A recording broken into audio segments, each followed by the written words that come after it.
It's August 25th. The year is 2017. I'm standing next to the body of my mother in a hospital bed at her senior residence. She died about a couple of hours ago. I've been waiting for the funeral director to come and collect her body, but they've been delayed. I've done everything I can think of to do. I've said my goodbyes. I've taken the photographs off of the wall of the members that I've put up there, and I've taken her cat back down to her apartment. So now I'm just waiting. Then I remember there's one more thing I need to do.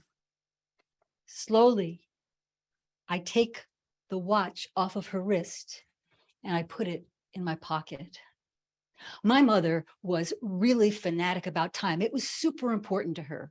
Being on time was the same thing as being early. That is to say, we're going out to dinner, let's go a half an hour early. So we're at the movies 2 hours early, so what? It's fine, we can just talk, we can visit. Time was of the essence for her.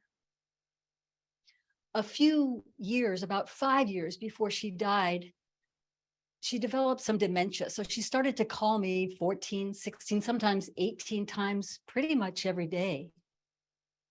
Hi, Vicki. What time is it? Hi, honey. What time is it? Vicki, I feel like my brain is melting. What time? Vicki, I've been trying to get this stupid piece of plastic to work. I'm trying to turn on the television. I know there's a button here that'll turn it on, but it's not going on. Can you help me?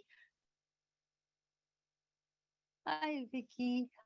I just woke up and I couldn't think of anybody's number, but I know yours, 510-325-0993. So I called you because I looked at my watch and it says 6 o'clock, but when I look outside, I can't tell. Is it evening? Is it morning? Am I late for dinner? Am I early for breakfast? What time is it? About 5 weeks before she dies, I get a call from her senior residence. An aide has found her in the middle of the night on the floor next to her bed where she fell. They've rushed her to the emergency room. I rushed there too. She seems like she's okay, but the x-rays show that there's a twist in her colon. Your mother's gonna need surgery, the doctor says. I mean, otherwise, this condition is terminal. No, no surgery, my mother says. Absolutely not. Why aren't you talking to me? Why are you talking to her? I'm right here. I'm 94 years old. I mean, I've had a long life. I don't want to suffer more. And I know surgery is suffering because I've done it before. So no surgery. I feel really fortunate that I've had conversations about these possibilities even before my mother developed dementia. So I know what to do to support her.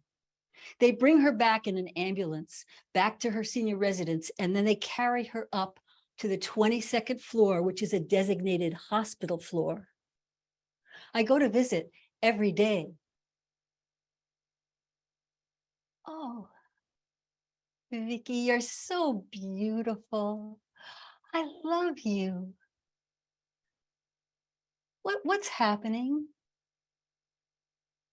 Oh, Mama, well, you fell and they took you to the emergency room and then they told you that you needed to have surgery. No surgery.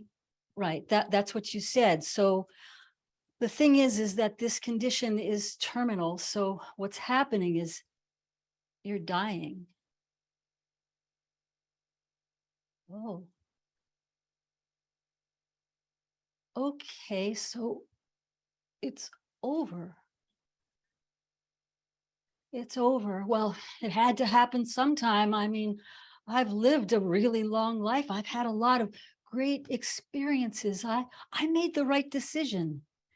It's okay. I'm okay. What matters is that you and we can spend this time now, right? I don't mind. Do you mind?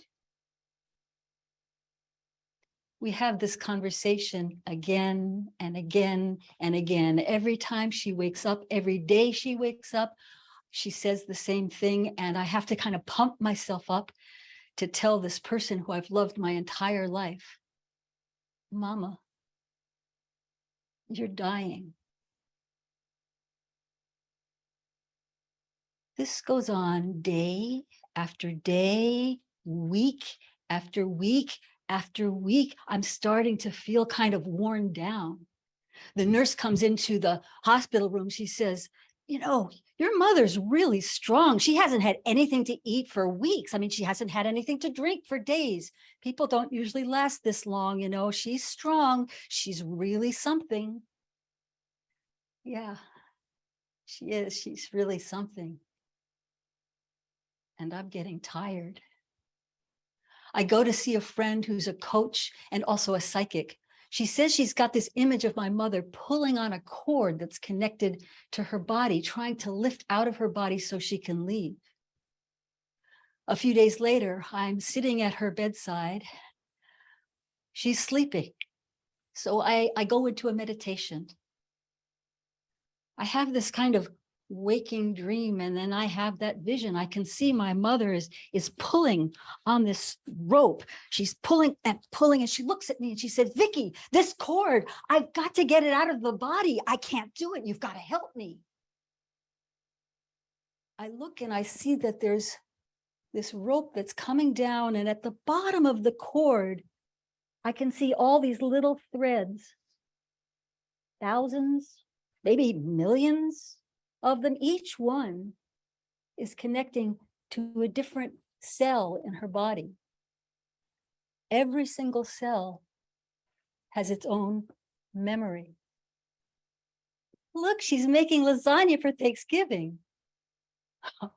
Oh my gosh, she was trying to cut my brother's toenails. He was a little baby and he wasn't having any of it. Oh, I don't know what that is, but wow. Look, Mama, I say, I think if you look and you see that there's these threads here connecting, I think if you try pulling them out one at a time, instead of trying to pull the whole cord out at once, it'll be easier. She begins.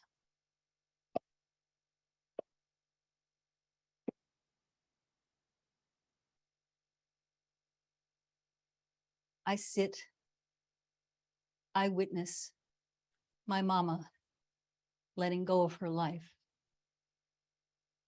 The next day, I am completely exhausted. I feel like this has been going on forever. I mean, I wake up at home and I'm just like, I'm done. I need a break. I mean, this is going on. The nurse was really right. Basically, she's super strong. She's going to live forever. I'm going to spend the rest of my life here in her or there in her room. And I'm going to just waiting for her to oh, I tell my wife, Sherry, I need to go, honey. I need to do something different. I need a break. I'm going to do some errands. The phone rings. The nurse says, Vicki, her breathing has changed. It looks like she won't be here much longer. You better get here as fast as you can. I run down and I jump into my car. I only live 10 minutes away, and I drive onto the freeway where it's rush hour. Come on, let's go. Come on, we got to go. I don't have much time. Can I get around you? What can I? Many times I've said, you know what? Your mom is going to leave in her own timing. She's just going to, whether you're there or not, it's not up to you. Your work is just to let go. But still, I feel like I promised. Then I hear her voice as clearly as when I used to call her on the cell phone to say, hi, Mom, I'm going to be a little late for dinner. Her voice in my ear says, Vicki, don't worry. There's a lot of traffic there. Be careful. Don't get into an accident. Just take your time. And when you get here, I'll be here. I get to the residence. I am waiting for that very slow elevator until finally it comes and carries me up to the 22nd floor where the hospital room is. I run into the room and she's breathing like a marathon runner, faster, faster, faster, faster. I begin to pray. I say, Mama, I'm going to miss you, but it's okay to go. Please, it's okay. You're doing great. This is such hard work, but you can do this. I know you can. I love you. Mama, I thank you.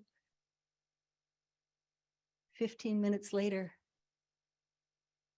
she's gone. So now I'm waiting for that funeral director to come collect her body. It's starting to get a little cold. She wouldn't like it that he's running late. I take out a watch, her watch.